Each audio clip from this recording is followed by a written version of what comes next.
So right-size packaging is obviously another area that has a lot of cost reduction and accuracy benefits. I mean, how many of you have received a box that is filled with a bunch of void fill and it's got one small item in there?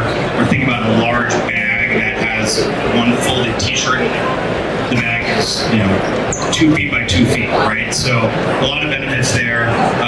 You're using less material, which I'll talk about.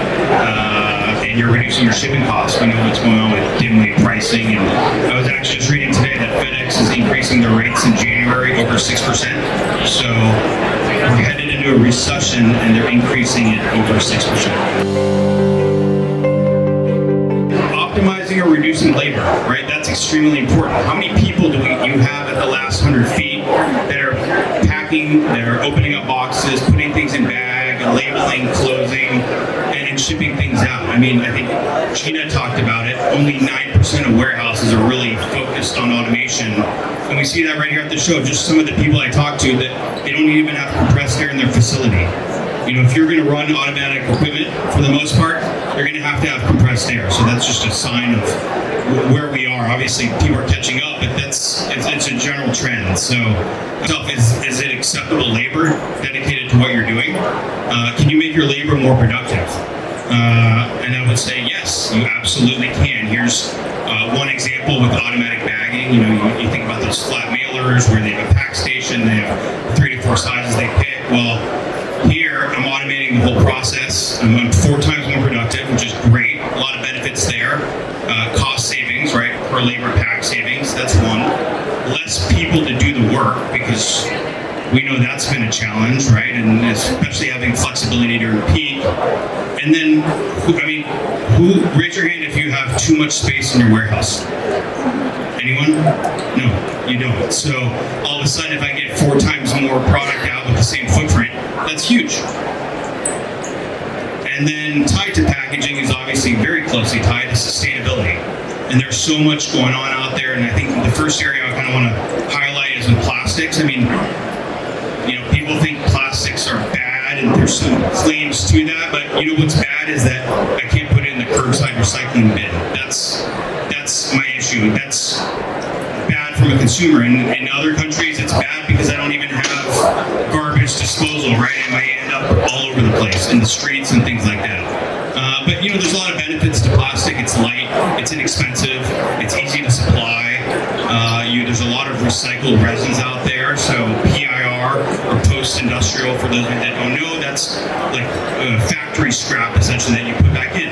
Then there's PCR, post-consumer scrap, right? So that's things that you've taken, you've done the store drop-off, you put it in the bin, it's been done as regrind, and you get that back and you put that back in, and that's fantastic. And then there's all new things like ocean-bound resins you may have heard of. So that's plastic that's been picked up within 30 miles of the shoreline, that's been then sent for regrind, and that goes back in, and that's really fantastic. And there's a lot being done there. There's a lot of benefits, right? I mean, I'll talk about paper in a second, but plastic has a lot of benefits as far as that it goes.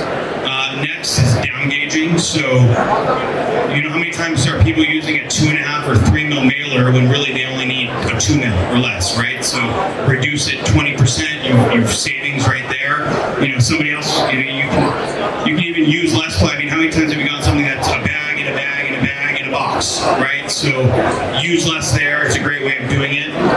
Plastic is recyclable. Pretty much every retailer has store drop-off, so there's benefits there. But there are some brands that will say, you know what, that's not part of our brand, that's not part of what we believe in. We want to go to paper. We want to go to paper. Why? Because it's a curbside recyclable option. Everybody who gets a paper bag at their house, that goes in the curbside bin. There's more recyclability for paper than compost, which is another area that people talk about. And then when you look at paper, you have to think about, okay, well, I want paper, and now I want it to be 100% recycled, right? So, and that has its own challenges because you're balancing strength versus thickness, right? I can, maybe with 100% recycled paper, I got to go a lot thicker. I got to use more paper. So is that really better than using virgin paper that's going thinner? I'm not sure, but these are certainly questions you got to be asking yourself, right? And then on the curbside recyclable, there's so much happening there. The paper padded mailers mailers. We're getting more and more of those. And a little secret, but those things are not being done in automated fashion. So some brands made a strategic decision to go to padded mailers and got away from automation in order to do that. So that tells you about the impact of sustainability and what's going on there. And then, there's void fill alternatives. Gina talked about banding as an example, right? If I'm putting multiple things in, I can band them together, and then I don't need to put void fill in the box. And obviously, you're here at Pack Expo, so we're talking about automation. There are so many examples of paper-based automation happening right now. Here's one of our bagging systems that we're featuring that's paper bagging. So a lot happening there. And then on the labeling side, great things happening too. We don't want to forget about the labels.